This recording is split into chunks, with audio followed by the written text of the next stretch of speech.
My name is Janese, and I teach in the Sociology department at Emmanuel College. Haiti's a hard place in many ways, and before the earthquake there were a lot of struggles with poverty. There were a lot of struggles with basic necessities, food, water, shelter, clothing.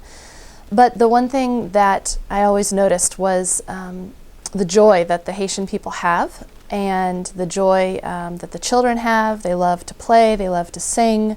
The Haitian people are some of the most welcoming and warm people I've ever met. My first trip to Haiti, I went with a group that was working in an orphanage, and we gave the orphanage staff a vacation for about a week's time so that they could get a break, which they're not used to getting, and we worked with the children in the orphanage. Before the earthquake, I felt like we were received with open arms. Oftentimes, children coming up to us and wanting to try and speak to us in English, or wanting to have their picture taken, wanting to wear our sunglasses.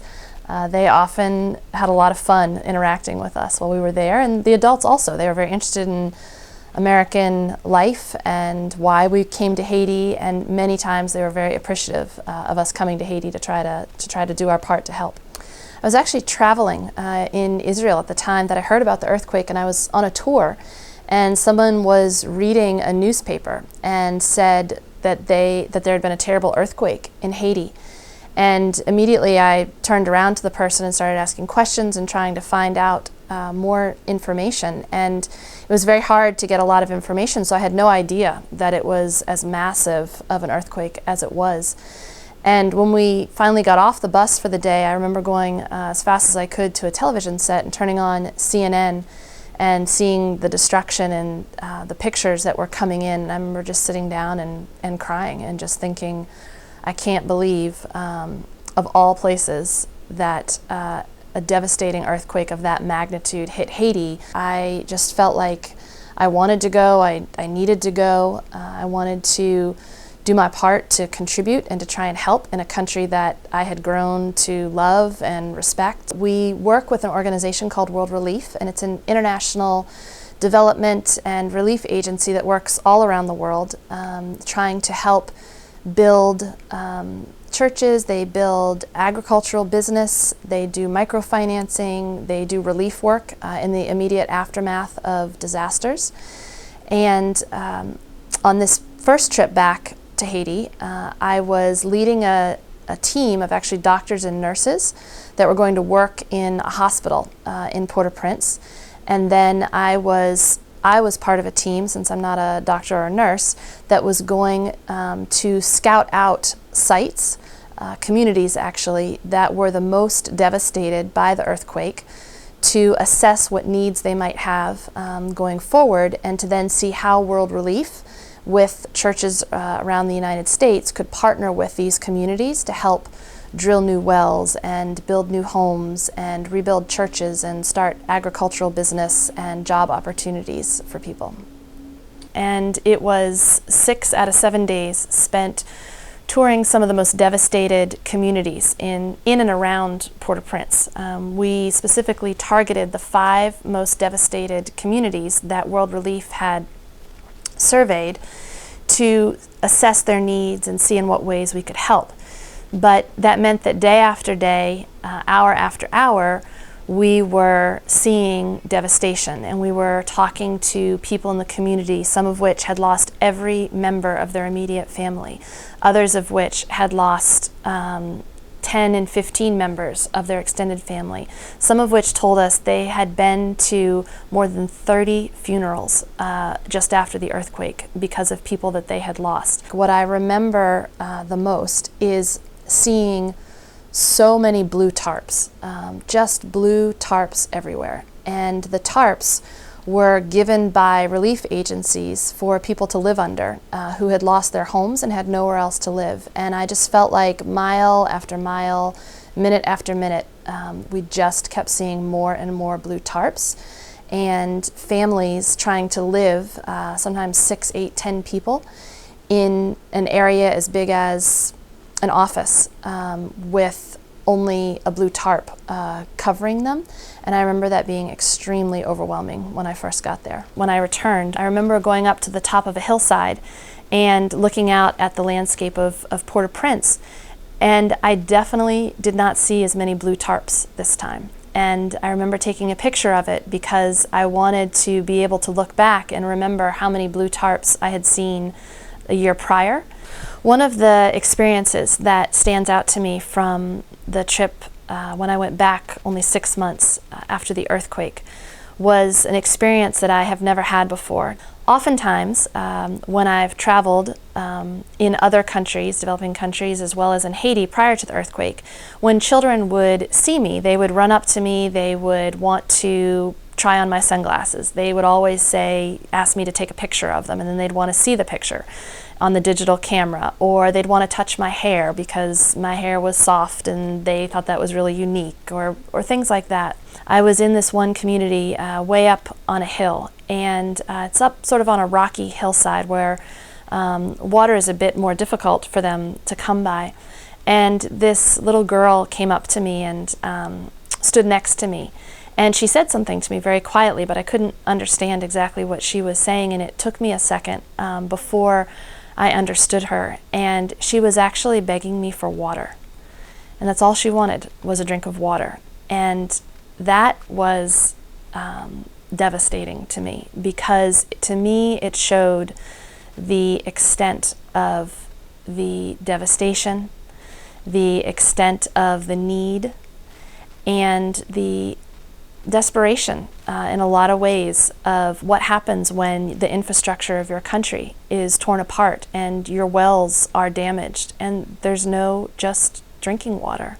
I think probably for me, the favorite place in Port-au-Prince that sticks out in my mind is the National Cathedral. The National Cathedral on my first couple trips was just this beautiful, gorgeous building that had stained glass windows, and it stood out in the city as a place of beauty in many ways. And when I first went back after the earthquake and saw it, and saw how it in many ways is in shambles and it had crumbled and the walls are half up and half down, and there's a tent city that was sort of built surrounding the National Cathedral, it really broke my heart. And for me, it was kind of a symbol of the devastation. At the same time, the Haitian people have such incredible faith, and faith in God, faith in a belief that tomorrow will be a better day, that it also was, at the same time, ironically, a symbol of hope,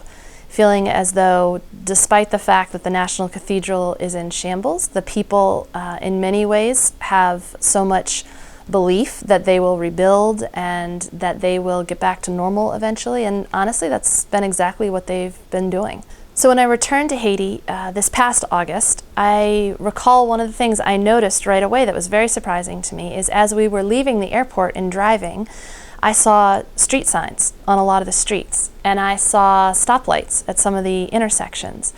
And it caught me off guard because prior to this trip, I don't recall ever seeing a lot of actual street signs on the streets in Haiti, or a lot of stoplights for that matter. I noticed that a lot of the buildings that were half up and half down when we had been there a year ago had been raised and leveled to the ground, and I couldn't help but notice the sound of jackhammers and building going on. And I was really quite surprised that there had been, pleasantly surprised, that there had been that much progress, really in a very short amount of time. And I remember before leaving for this most recent trip, people asked me, do you think you'll see a difference? Do you think they will have made much progress? And I had left Haiti a year ago so downtrodden by all that I saw and by how much devastation there was. I told people, I don't know that it's going to be that different. I don't know that it can be that different. And I'm happy to say I was very surprised and impressed with how much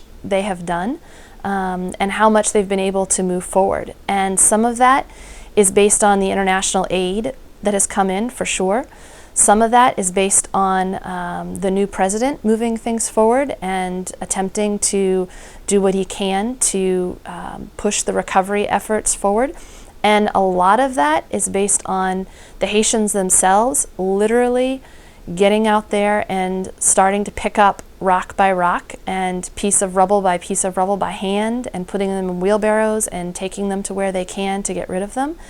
And the Haitians have worked incredibly hard at trying to return their country to normal as much as they can. And one of the things that I heard said this time, which I think is really true, is Haiti is definitely recovering. And they are returning to normal. But I would say it's a new normal. It's a post-earthquake normal, where there is an awareness now of all the loss and the trauma that they've experienced. There is a sense of resiliency that we will rebuild and we will move forward and we will recover from all of this. But I think there is definitely still a bit of sadness in the hearts of Haitians. How could there not be? I think at this point, there are a few ways in which people can help. Certainly immediately after a disaster like that, it's money. And it's sending of doctors and nurses and recovery, people that can do disaster relief and recovery work. At this point, that phase is largely over for the immediate need. Now we need to think about sort of maintenance and sustaining some of the help. The key really at this point is organizations who will be there for the long haul to support Haitians and who know the Haitian culture and the Haitian people and know how to best provide support and help financially to them. I think also just learning about Haiti and understanding why Haiti has had such difficulties and understanding the complexities of what's involved there in terms of the challenges that they face with poverty and global inequality and hunger issues and lack of literacy. I think for me, when people ask me, why do you do this type of work, or why do you go to a place like Haiti? I think the simplest answer is, I just want to do my part. I just want to contribute in some way. I want to show that I have compassion, that I want to see the best for people, whether it's people here in the United States, whether it's people in Haiti, whether it's people in other countries, and to show my support to people who are trying to make a better life and to live the best life that they can, as we all are. If we each just do our part, whatever that is, for each of us to decide, that I really do believe we can make a significant difference in our own communities, in our own countries, and in the world.